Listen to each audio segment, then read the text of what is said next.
సింహరాశి వారికి ఈ వారంలో ఎన్ని గ్రహాలు అనుకూలంగా ఉన్నాయండి? 2 గ్రహాలు ప్రధానంగా భాగ్యస్థ శుక్రయోగం, అలాగే షష్ఠ స్థానంలో చంద్రయోగం. వారారంభంలో ఉన్నటువంటి గ్రహ బలాన్ని పరిశీలన చేస్తే చైతన్యవంతంగా ఆలోచిస్తే విజయం మీదే. ఉత్సాహంగా పనిచేయాలి. అడుగడుగునా ఆటంకాలు ఎదురవుతాయి. అవసరాలకు ధనం అందుబాటులో ఉంటుంది.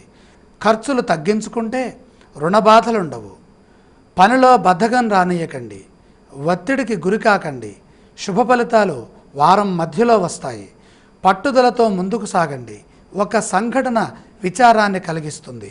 కుటుంబ సభ్యుల సూచనతో అంతా శుభమే జరుగుతుంది. సింహరాశి వారు పఠించవలసిన స్తోత్రాలు ఏవండి? ఇక్కడ ప్రధానంగా శని దోషం అధికంగా కనపడుతుంది కాబట్టి శని శ్లోకం చదువుకోవటం చాలా మంచిది. ఆలయ సందర్శన క్రమంలో ఏ ఏ దేవీ దేవతలను దర్శించాలంటారు? శని దోషం తొలగాలి అంటే ఆంజనేయ స్వామిని, లేదా శ్రీరామమూర్తిని, లేదా వెంకటేశ్వర స్వామి వారిని, ఈ ముగ్గురులో ఎవరిని సందర్శించినా మేలు కలుగుతుంది. ఈ రాశి వారు చేయవలసిన దానాలు ఏవండి? ఇక్కడ ప్రధానంగా 7 గ్రహాల దోషంలో ఉన్నాయి.